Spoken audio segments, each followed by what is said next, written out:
Nos encontramos en la casa del profesor Eddie Villalba Lazón, en calidad de docente cesante ya hace 20 años del Colegio Belén de Osma y Pardo de Andahuaylas. En esta ocasión le formularé algunas preguntas acerca de la historia y realidad crítica de nuestro país. Profesor, muy buenas noches. Bienvenido a la casa. Buenas noches. Muchas gracias. ¿Usted cree que es importante saber la historia de nuestro país? Considero que sí es elemental y muy importante, porque si no sabemos el pasado, cómo vivimos el presente y cómo podemos proyectarnos al futuro, necesario. Y creo que en este aspecto las escuelas, colegios deben cumplir un rol muy importante. Y antes de saber la historia del Perú, creo que también es importante relevar, conocer la historia local de nuestro pueblo. Porque la historia, si no lo conocemos, dónde estamos, dónde vivimos y dónde han vivido nuestros antepasados, es difícil tener sentimiento de peruanidad y amar nuestra patria. Por ahí considero que es elemental y muy importante. ¿Qué métodos utilizaron los incas para construir grandes fortalezas y construcciones que hasta el momento son inexplicables? Tú lo has dicho, son inexplicables. Habría que estar en el tiempo en que ellos se dieron el tiempo, la pericia de construir construcciones que realmente asombran, no solo a nosotros como propios del lugar, sino a personas que han venido de otros países y han podido tener la ocasión de ver Sacsayhuamán o Machu Picchu, que son la expresión máxima de las construcciones. Es difícil. Lo que sí podría yo hablar y admirar de repente o dar alguna pauta de explicación es que han construido para toda una eternidad.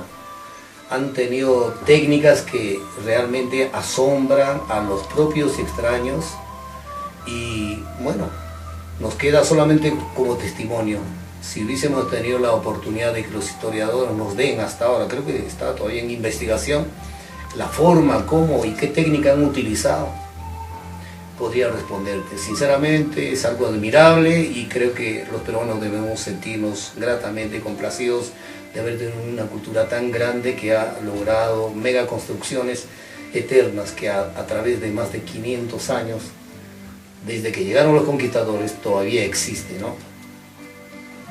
¿Qué tan cierta es la realidad de la historia de nuestro país? Buena pregunta. A lo largo de la historia, los diferentes historiadores, historiógrafos, nos han manifestado pasajes de la vida desde la época incaica hasta la colonia, el virreinato, la etapa republicana, de diferentes maneras. Tengo mis dudas acerca de algunos autores por cuanto muchos de ellos, al menos los cronistas, han escrito desde el punto de vista dirigido hacia sus intereses y no nos han podido decir la verdad. Lo que debemos exhortar es a los profesores que enseñan la historia, se imbuyan mejor de las fuentes orales, escritas, y nos puedan dar atisbos de lo que pudo haber sido la realidad de nuestro país.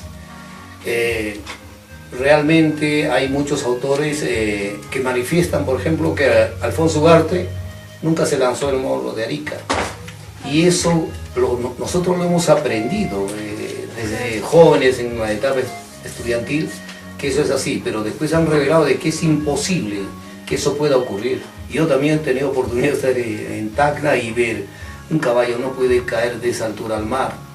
Entonces esas cosas habría que rehacer nuestra historia y tener una imagen real, más crítica, más realista. Hemos visto también que los periódicos ya en la etapa actual tergiversan las noticias, dirigen hacia los campos de su interés y no nos informan realmente. Esas cosas dañan la imagen de nuestro país, dañan en nuestra imagen el concepto real que podríamos tener de la historia. ¿Qué opina usted sobre la reforma agraria? Bueno, a ver, mi opinión personal, fue una buena intención de Juan Velasco Alvarado, devolverle justamente a los campesinos explotados por muchísimos años por los gamonales o terratenientes o hacendados de la época desde la conquista. pero esto no llevó a más bien perjudicó, retrasó de repente el desarrollo de la agricultura en nuestro país. ¿Por qué? Porque no se le preparó al campesino previamente para administrar y dirigir la tierra, o darle técnicas y financiar más que nada, ¿no? Implementar la reforma agraria. Porque con los hacendados se logró un desarrollo. No estoy diciendo que estaba bien y correcto, sino se logró mejorar la productividad, pero después de la entrega de la tierra, se bajó tremendamente en la productividad y hemos estado muchísimo tiempo. Ahora estamos tratando de salir. Eso fue la reforma agraria, a mi modo de ver. No estuvo financiada, no se preparó al campesino y como que fracasó, a mi modo de ver. ¿En qué época considera usted que fue la mejor megafauna en nuestro país? Considero que ha sido en la época republicana, porque ahí fue el auge del guano de isla. Si es que nos referimos a la máxima expresión, sin dejar desde luego la época incaica en el que los incas también llegaron a utilizar el guano de isla para los sembríos y la mejor productividad. Me parece que así en esa época la que se notó muy claramente, inclusive, ¿no? El Perú su moneda llegó a equilibrarse con la libra esterlina. Me parece que ha sido en la época republicana, ¿no? ¿Quién fue el mejor presidente del Perú y por qué? Mira, para mí creo que ningún presidente ha hecho las cosas completas y como debía ser. Cada uno de ellos, empezando de los últimos a los primeros, solo han buscado enriquecerse, robarle al país, enriquecerse, enriquecer a su familia y dejar al campesinado y dejar a la gran población desprotegida de tantas necesidades vitales. Tenemos alto índice de desnutrición, delincuencia, falta de trabajo, oportunidades para los estudiantes, reformas educativas que no nos ha sacado en tantísimos años. Estamos en el segundo milenio y no me atrevería a decir, tal vez, vagamente, aunque no soy de esa época, podría, porque le dio toda, ¿cómo te digo? Hizo las mejores escuelas y hospitales y obras. Habría que relevarle, pero no es todo. El país necesita en todos los campos de las necesidades humanas ser satisfecho, y eso no lo he visto. Si en algún tiempo llegamos a un buen auge económico, eso no significa que un presidente haya podido cumplir a satisfacción. Esperamos que de repente surja alguien que valga la pena reconocerle y agradecerle por todo lo que ha hecho, porque el Perú no está completamente desarrollado, seguimos siendo una potencia subdesarrollada, queremos surgir y surgen más problemas en la sociedad que no me atrevería a calificar a ninguno como un buen presidente. Profesor Eddie, ¿cree usted que en el Perú aún existen líderes para sacar adelante nuestro país o solo buscan su beneficio personal? Existen líderes, indudablemente, pero lo que han hecho hasta ahora es beneficiarse, o buscar el lucro personal, o sobresalir en la esfera política, y luego han claudicado los intereses que deberían haberle hecho notar como tal, ¿no? Ahora, que puedan posteriormente haber, sí. Como antes decía, todo depende de la formación de los profesionales, que también pongamos de nuestra parte y instemos a la juventud para que ellos tengan la obligación o el deber moral de cambiar nuestro país. Tenemos que crear esa necesidad y ojalá podamos tener líderes que no busquen su lucro ni beneficio, sino que piensen en el desarrollo de nuestro país. Ahí estaremos complacidos, los profesionales y todos los que esperamos que nuestro Perú cambie, y para eso necesariamente debemos tener líderes. ¿Cómo cree usted que el Perú salga adelante de la crisis económica de la delincuencia y, claro, la corrupción? Difícil de responderte, pero vamos a tratar de ser explícitos. ¿Cómo pueda salir de esta situación? Creando en primer lugar que los políticos sean honestos, se necesita mucha honestidad y que realmente sientan la necesidad, la urgencia si es necesario, de transformar nuestro país y gobernar pensando en la mayoría. Ahora, de la corrupción, González Prada no se equivocó al decir alguna vez que la sociedad nuestra era como un cuervo de cáncer, donde pones el dedo o la llaga sale pus, y eso lo estamos viviendo actualmente. Hay una corrupción en todo, institucionalizada en todos los estamentos del Estado, empresas privadas, y eso es preocupante. ¿Cómo combatir eso? Es una tarea muy difícil, no sé si lograremos, pero creo que se debe hacer leyes más severas para controlar de alguna manera la crisis moral en la que estamos viviendo, ¿no? Ahora, referente a la delincuencia, creo que necesitamos, en primer lugar, oportunidades de trabajo para tanta gente que no tiene dónde trabajar y poder satisfacer sus necesidades básicas. Y endurecer las leyes.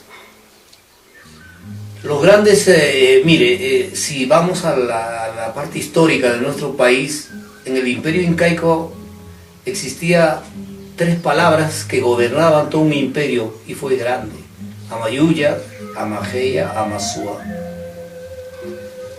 Actualmente hay países que castigan la delincuencia severamente. Con decirte, en Cuba no existen delincuentes. Tú puedes caminar hasta altas horas de la noche y se ha controlado con leyes severas.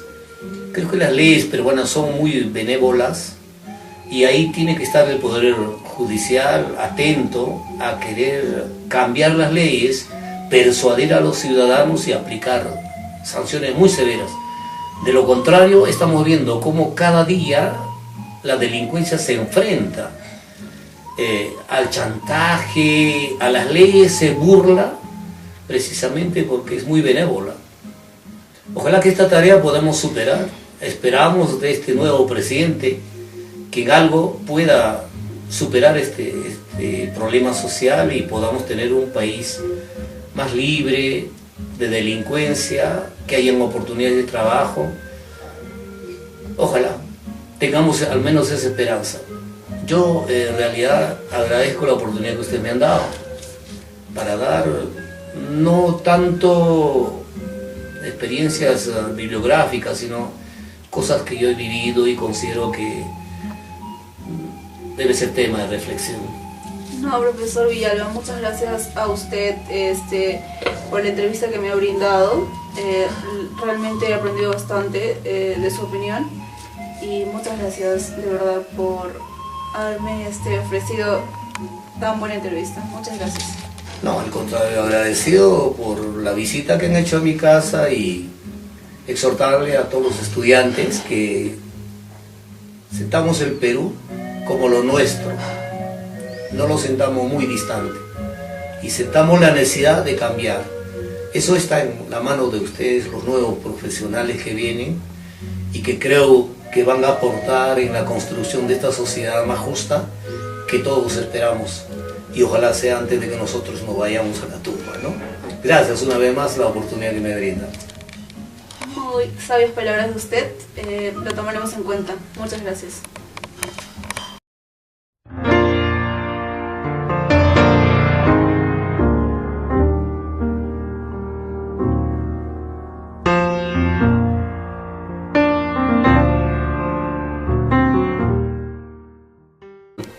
Nos encontramos en la casa del profesor Eddie Villalba Lazón, en calidad de docente cesante ya hace 20 años del Colegio Belén de Osma y Pardo de Andahuaylas. Realmente asombra, no solo a nosotros como propios del lugar, sino a personas que han venido de otros países y han podido tener la ocasión de ver Sacsayhuamán o Machu Picchu, que son la expresión máxima de las construcciones. Es difícil. Lo que sí podría yo hablar y admirar de repente o dar alguna pauta de explicación. En esta ocasión le formularé algunas preguntas acerca de la historia y realidad crítica de nuestro país. Profesor, muy buenas noches. Bienvenido a la casa. Buenas Muchas noches. gracias. ¿Usted cree que es importante saber la historia de nuestro país?